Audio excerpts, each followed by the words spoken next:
네, 존경하는 김해 시민 여러분 반갑습니다. 장유일동 칠산서부동 해운동 지역구 시의원 주정령입니다. 오늘 본 의원은 풍류물류단지 조성 과정에서 드러난 불투명하고 무책임한 행정 절차를 강력히 질타하고 이로 인해 장기화된 사업 추진으로 고통받는 시민들의 현실을 직시하고 대안을 마련하고자 이 자리에 섰습니다.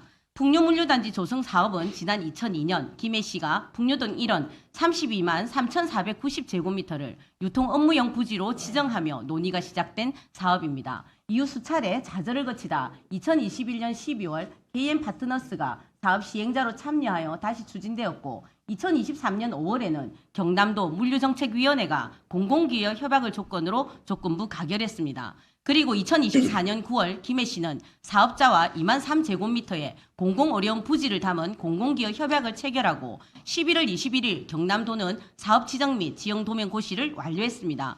표면적으로 보면 행정 절차에 큰 문제가 없는 것처럼 보일 수 있습니다. 하지만 그 이면에는 시민에게 알려지지 않은 중대한 협약이 존재했습니다. 바로 공공기업 협약서와 같은 날 협약되었음에도 은폐된 상생업무 협약서입니다. 2023년 8월 김해시는 적정개발 방안, 조사 용역을 발주하며 물류단지가 아닌 도시개발 사업으로 방향을 틀겠다는 입장을 밝혔고 11월 용역을 근거로 경남도에 도시개발 사업, 즉 아파트 사업으로 변경해 줄 것을 요청했지만 경남도는 이미 승인된 물류단지로 사업을 추진하겠다는 입장을 명확히 밝혔습니다. 그럼에도 불구하고 김해시는 약 1년 4개월이 지난 후 사업 승인권자인 경남도의 입장을 무시하고 물류 60%, 주거 40%로 구성된 상생업무 협약서를 체결하였습니다. 하지만 두 달 뒤인 24년 11월 21일 발표된 김해 풍류 일반 물류단지 지정 고시 및 지형 도면 고시 어디에도 기여하겠다는 공공어려운 부지와 40%의 주거단지 계획은 찾아볼 수 없었습니다.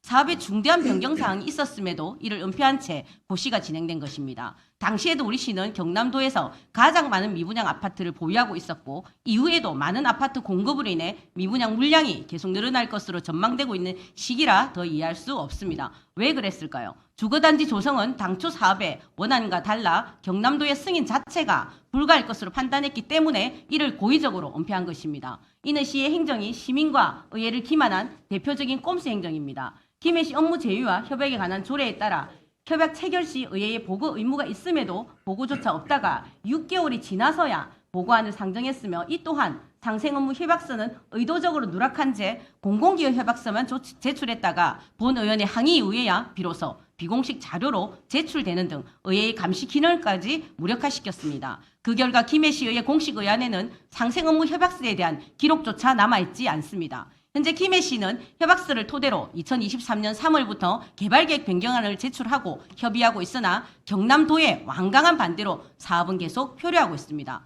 사업의 장기화, 이 피해는 고스란히 지역 주민의 몫입니다. 수년째 재산권은 묶여있고 미래는 불투명합니다. 그러나 피해자는 시민들만이 아닙니다. 해당 사업을 추진하고 있는 사업 시행자 역시 김해시의 갑질 행정으로 인해 불투명한 사업 장기화로 고통받고 있을 것입니다. 이러한 상황은 단순히 한 사업자만의 피해로 끝나지 않습니다. 사업 추진 지연은 투자 위축으로 이어지고 고용과 지역경제 활성화 등 지역경제 전반에 악영향을 미칩니다.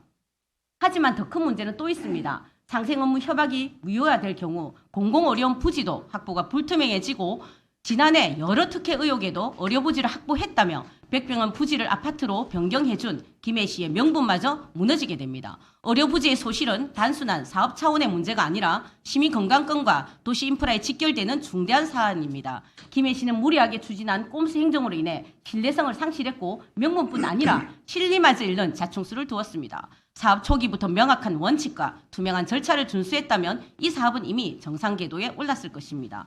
무엇이 더 효율적인 개발일까? 겉으로는 그럴싸해 보이는 이 건설적인 질문 안에 실상은 시민들의 이익이 아닌 특정 집단을 위한 꼼수와 편법이 있었던 것은 아닌지, 혹여 이건과 이해관계가 교묘히 숨어있는 것은 아닌지 의문스럽습니다. 꼬일 대로 꼬여버린 풍류물류단지 사업, 이제라도 김해시의 통렬한 자기 반성과 점검이 필요합니다. 책임감 있는 자세로 조속히 사업 정상화를 위한 구체적이고 실질적인 대안 마련을 강력히 촉구하며 이만 발언을 마치겠습니다. 경청해 주셔서 감사합니다.